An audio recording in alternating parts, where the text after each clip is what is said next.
अज़ीज़ान मन आपको आपके भाई आदिल राजा का सलाम पहुँचे। मैं अपने पेट्रन्स को शुक्रिया अदा करता हूँ, उनको खुशामदीद कहता हूँ, मेंबर्स का शुक्रिया अदा करता हूँ, खुशामदीद कहता हूँ। मेरे पास इस वक़्त पाकिस्तान की इंटेलिजेंस कम्युनिटी के अंदर से जो चैटर इस वक़्त चल रही है, वो पल्स बताती है, वो नब्ज़ बताती है कि ताकतवर तरीन हलकों के अंदर बंद दरवाज़ों के पीछे क्या चल रहा है। और वेरीफ़ाई करने के बाद मैं तमाम तर खबरें जो है आप तक पहुँचा रहा हूँ, शेयर कर रहा हूँ, आपको अंदाज़ा हो जाएगा कि अंदर खाते इस वक़्त बाहर क्या हो रहा है, वो तो आपको नज़र आ रहा है। जो मामलात हैं, वो बड़े क्लियर हैं, वाज़ेह हैं। लेकिन बंद दरवाज़ों के पीछे क्या चल रहा है, वो चीज़ें आपको क्लियर हो जाएँगी। मैंने एक व्लॉग किया, अगर आपने नहीं देखा तो मैं डिस्क्रिप्शन में लिंक डाल देता हूँ, वो ज़रा देख लीजिएगा। जिसमें मैंने आपको बताया कि अंदर खाते इस वक़्त जो तख्त की ज जो लड़ाई चल रही है, जिस तरह हड्डी के ऊपर जो लड़ाई चल रही है, उसके ऊपर मैंने डिटेल्स प्रेज़ेंट की थी। लेकिन उसी की कंटिन्यू भी है ये काम, उसी की कंटिन्यूअंस है ये जो व्लॉग है। लेकिन जो मेरे पास खबरें आई हैं, उसने मुझे भी मैंने उसको वेरीफ़ाई किया तो मुझे खुद मेरा दिमाग काफ़ी घूमा। मैंने कहा यार ये क्या गेम चल रही है? लेकिन अब ये गेम ज़रा खुल के सामने आना शुरू हो गई है। यहाँ पे इस गेम में कलीदी किरदार जो है, जो इस वक़्त इस्तेमाल किया जा रहा है जिस बंदे को, उस बंदे का नाम जो है वो आपको अच्छे तरीके से जानते हैं। शहबाज़ गिल साहब उनको एमएफ कहते हैं। वैसे तो मुनीब फ़ारूक का नाम जो है वो एमएफ से और भी बड़ी चीज़ें बनती हैं, आपको पता ही है। और क्या बनता है शहबाज़ गिल साहब उसको क्या कहना चाह रहे हैं, वो तो शहबाज़ गिल साहब ने मुनीब फ़ारूक का नाम लिख के साथ एमएफ भी लिख दिया। शहबाज़ गिल साहब बड़े जो है तरीके से कारवा काम करते हैं और ज़ाहिर-सी बात है कि आप पकड़ भी नहीं सकते हैं कि शहबाज़ गिल साहब जो हैं वो क्यों ये इन्होंने एमएफ लिख दी है, क्योंकि एमएफ से तो आपको भी पता है कि बहुत कुछ बनता है। लेकिन यहाँ पे जो इम्पोर्टेंट चीज़ है, जो समझने वाली है और जिस चीज़ के ऊपर मैं जिसका ज़िक्र कर रहा हूँ, मैं चाहता हूँ क्योंकि ये कंट्रोवर्सी चल रही है काफ़ी दिनों से और इसकी जो एक्चुअल अंदर कहानी चल रही है वो आपको बताना चाहता हूँ। इसलिए मैं आपको ये दिखा दूँ कि ये एक सियासत डॉट पीके ने जो रिपोर्ट किया था, उसके ऊपर ये शहज़ाब 21 दिसंबर को मुनीब फ़ारूक ने कहा कि अम्मार सुलंगी के नाम से जो ट्विटर हैंडल है, वो आईएसआई इदारे का है। General Faisal Naseer army chief के फेवरेट अफसरान में से हैं। वो अम्मार सुलंगी के ट्विटर हैंडल से आए। यानी जनरल फैसल नसीर ने अफसार आलम से कहा कि आपका क्या प्रॉब्लम है? आपको ये बेतुकी बातें नहीं करनी चाहिए। तो कुछ चीज़ों के वक़्त का इंतज़ार करना चाहिए। ये मुनीब मुन्ना बेचारा जो है, ये काम तो आपको भी पता ही है कि वो खुद मानता भी है कि आईएसआई के लिए ही करता है और जो उसको बातें बताई जाती हैं, वो आगे प्रेज़ेंट कर देता है आके। अब ये जो कहानी है, इसके पीछे मैंने आपको बताया था कि ये अब सपोर्ट वा लगता ये है कि डीजीसी की कर रहा है, मेजर जनरल फैसल नसीर जिनको इमरान खान डर्टी हैरी कहते हैं, लगता ये है कि ये उनकी सपोर्ट कर रहा है, ठीक है? लेकिन अंदर खाते जो कहानी है, वो बिल्कुल फ़र्क चल रही है यहाँ पे, जो हम तक पहुँची है, बातचीत पहुँची है। हमारे पास जो तफ़सीलात है, उसके मुताबिक वाज़े तौर के ऊपर इस वक़्त मुनीब फ़ारूक को इस्तेमाल किया जा रहा है। मुनीब फ़ारूक को इस वक़्त इस्तेमाल किया जा रहा है, डीजीसी जिसकी यहाँ पे अगर आपको लग रहा है कि सपोर्ट कर रहे हैं, तो सपोर्ट नहीं कर रहे। डीजीसी के खिलाफ इनको इस्तेमाल किया जा रहा है और इस वक़्त इसको उनके खिलाफ इस्तेमाल क्यों किया जा रहा है और कौन कर रहा है? इनको डीजीएमआई और पाकिस्तान मुस्लिम लीग नवाज़ इसको इस्तेमाल कर रही है।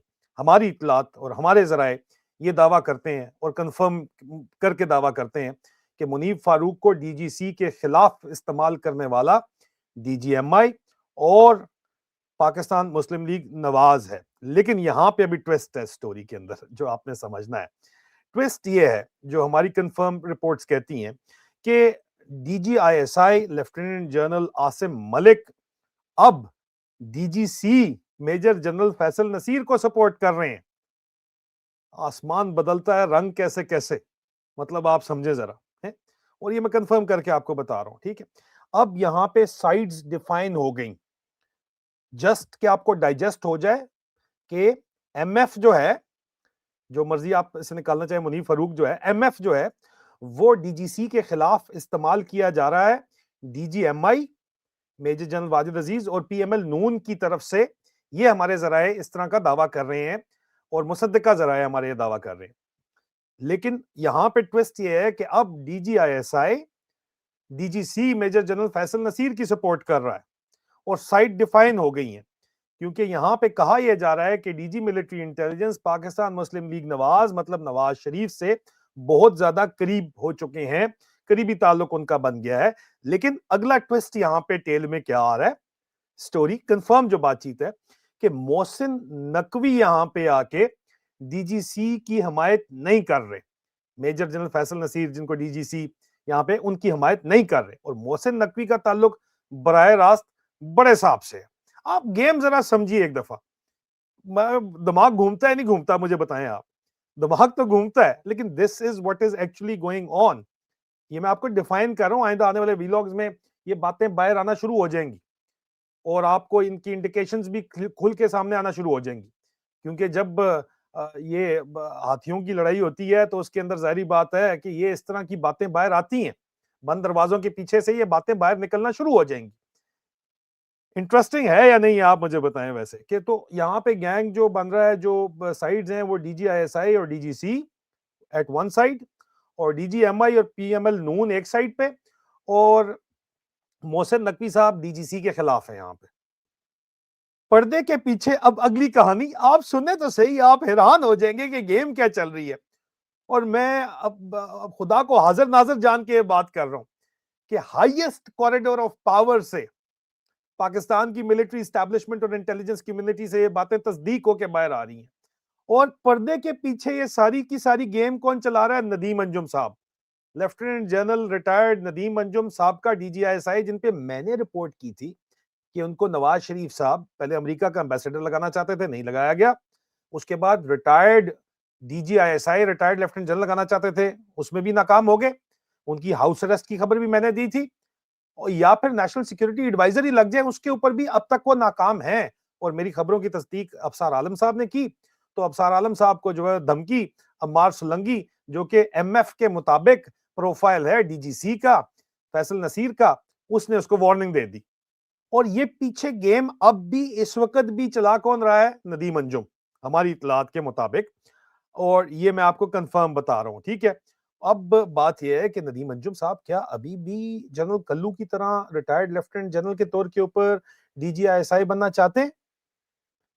अगर बनना चाहते नहीं है तो फिर क्यों पंगे ले रहे हैं पाकिस्तान में बैठे हुए? अंदरूनी जो लड़ाई इस वक्त चल रही है, ये लालच है तख्त की, और लालची लोग लड़ रहे हैं। डीजीसी इस वक्त भी major general Faisal Naseer DG ISI बनना चाहते हैं। डीजीएमआई का उनका ख्याल है कि उन्होंने पत्ता काट दिया है, लेकिन बहुत से अहम मौके जो है, मौके वो अभी तक मिस कर चुके हैं। और अमार सोलंकी का अकाउंट पाकिस्तान की इंटेलिजेंस कम्युनिटी के मुताबिक एमएफ ठीक बता रहा है कि वो लीक डीजीएमआई की तरफ से करवाया गया है, कि वो फैसल नसीर का अपना ही अकाउंट है। ठीक है, ये बात हमें जो है सब खुल के सामने आई है। और नई खबर मैं आपको बताता चलूं, दरमियान में जो इंटेलिजेंस कम्युनिटी की जो चैटर है, उसमें आज तशरीफ लाए हैं जी प्रेसिडेंट यूएई के शेख मोहम्मद बिन जायद अल नहयान।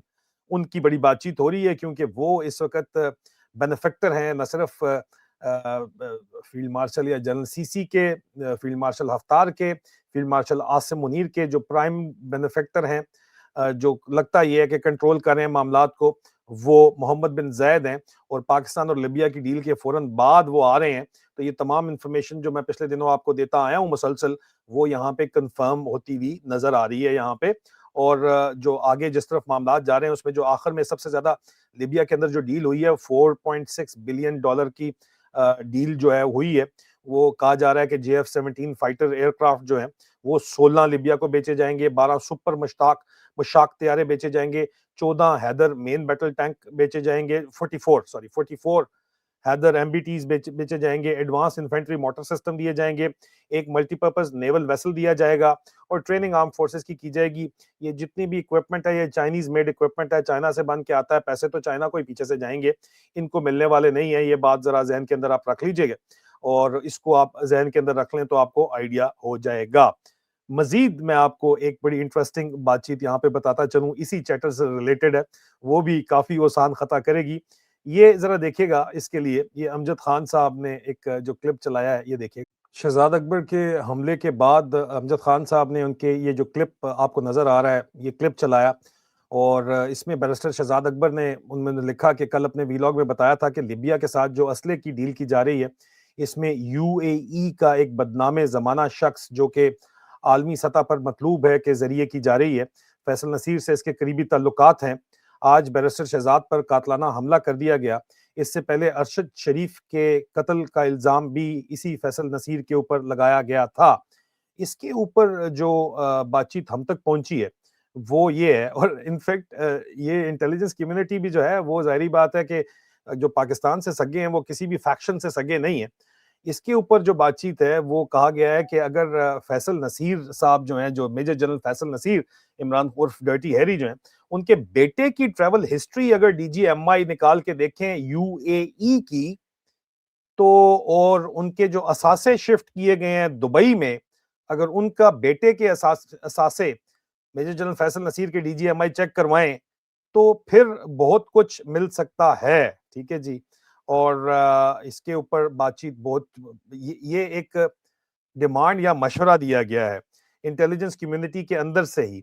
आईएसआई से एमआई को मशवरा दिया गया है कि तुसी सारे फौजी बूढ़े जड़े हो और सज्जे खब्बे भी जरा चेक कर लो तो बहुत कुछ मिल जाएगा, ठीक है। ये एक बहुत बड़ा जो इल्ज़ाम लगाया जाता है वो ये है कि मेगा स्कैंडल एक बहुत बड़ा है। 4 बिलियन प्लस जो यूएई का जो रोल है इस असले की डील के अंदर, उसके अंदर भी और किकबैक्स और कमीशन से रिलेटेड भी बहुत से मामलात हैं जो आइंदा आने वाले दिनों में सामने आएँगे, मज़ीद सामने आएँगे। और ये बहुत मैसिव ब्रेकिंग स्टोरी इसके ऊपर होने जा रही है और इसलिए हम पहले वक़्त से पहले बता भी रहे हैं और सहाफ़ती ज़िम्मेदारी जर्नलिस्टिक कोड ऑफ कंडक्ट पूरा करते हुए इसके ऊपर इन्वेस्टिगेशन का मुतालबा भी कर रहे हैं। क्योंकि इसके बाद तो फिर हम जब बात करेंगे तो फिर हमारे ऊपर ये गिला नहीं बनता कि हमने फोरवॉर्न नहीं किया। फोरवॉर्न भी किया है, इन्वेस्टिगेशन की दरखास्त भी कर रहे हैं इस वक़्त।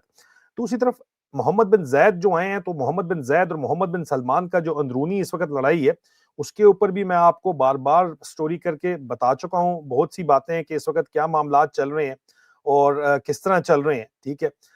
इसके ऊपर भी मैं मुसलसल आपसे जो है वो बात कर रहा हूँ और आपको अच्छे तरीके से पता ही है कि क्या बातचीत चल रही है और एक और बात मज़ीद जाते-जाते जो इंटेलिजेंस कम्युनिटी में जिसका मज़ाक उड़ाया जा रहा है इस बात का कि ये पाकिस्तान के जो है वज़ीर मुमलकत जो है वो हुज़ैफ़ा रेहान की नायदा, इसने कहा कि जी हमने एक्स ट्विटर को टाइट किया और ट्विटर ने पाकिस्तान की बात का असर लेते हुए रीजन सिंगापुर अपना दफ्तर खोल लिया है। अब एक्स की बंदिश का कोई इम्कान नहीं है। इसके ऊपर जो आगे से मज़ाक उड़ाया जा रहा है कि यार एक्स वाले तो कह रहे हैं कि हमने दफ्तर 2023 में बंद किया था एलोन मस्क ने और कोई दफ्तर नहीं है हमारा अब वहाँ पे। ये पाकिस्तान के अगर उन्होंने बंदिश जो है वो लेनी होती या इनका कोई प्रेशर लेना होता, आप अपने आप को जो समझ रहे हैं वो आप हैं नहीं, हकीकत उसके बिल्कुल बरअक्स है। हकीकत क्या है, आईना क्या है, वो हम दिखाते हैं तो आप बुरा मान जाते हैं और आप आईना तोड़ने की कोशिश करते हैं। शहजाद अकबर के साथ जो कुछ किया, मुझे आप ढूँढ तो बहुत रहे हैं और जो आप हरकतें कर रहे हैं और इतनी भोंडे तरीके से कर रहे हैं हरकतें कि वो आपको आइंदा आने वाले दिनों में पता भी चल जाएगा जो टारगेट जो आप जिन लोगों को आगे से हायर करते हैं, एक स्टोरी यहाँ पे आइंदा आने वाले दिनों में हो सकता है, मैं लिबर्टी नहीं हूँ, बरतानिया की पुलिस उसको इन्वेस्टिगेट कर रही है। एक साबका फौजी अफसर उसके अंदर इन्वॉल्व है, जो मुझे बातचीत पता चली है, वो भी सबूत भी मौजूद हैं उसके, वो भी स्टोरी अभी आने वाली है और आपको पता चल जाएगी वो स्टोरी भी। And that is also something जो कि आप मज़ीद अपने आप को बदनाम कर रहे हैं, इस तरह की हरकतों से। हालाँकि हम तो चाहते हैं कि पाकिस्तान के नेशनल इंटरेस्ट के अंदर, पाकिस्तान की कौमी मफादात के अंदर काम किया जाए। और हम तो वही काम कर रहे हैं और ये काम करते रहेंगे। लेकिन बहरहाल ये जो कुछ चैटर इस वक़्त चल रही है, ये चैटर आपको बंद दरवाज़ों के पीछे हाइली पावर क ब ब जो पावर कॉरिडोर्स में जो गेम चल रही है, वो समझाती है, वो बताती है। और at the end of the day ये मोहम्मद बिन सलमान और मोहम्मद बिन ज़ैद की जो राइवलरी है आपस में, इसको अगर आप चाहते हैं कि मैं मज़ीद एक्सप्लोर करके आपको मज़ीद इसके ऊपर स्टोरी बताऊँ या आपको लगता है कि मैं जो बात बता रहा हूँ वो इस तरह की बात है नहीं, तब भी you are more than welcome कि आप कमेंट्स के अंदर बताइए। और अगर आपको वीडियो पसंद आया है तो चैनल को लाइक, सब्सक्राइब और शेयर कीजिए। मैं अपने पेट्रन्स का शुक्रिया अदा करना चाहता हूँ ख़ास तौर के ऊपर कि आप लोगों की सपोर्ट की वजह से जो है ये मामलात जो हैं वो आगे बढ़ रहे हैं और चल रहे हैं और ये काम इंशाल्लाह ये रेजिस्टेंस जारी और सारी रहेगी। पाकिस्तान की हकीकी आज़ादी तक अपना ख़्याल रखिए। बहुत जल्द दोबारा मुलाकात होती है। अगर आप यूट्यूब के ऊपर मेंबर बनना चाहते हैं तो यूट्यूब का लिंक डिस्क्रिप्शन के अंदर मौजूद है। खुदा हाफ़िज़।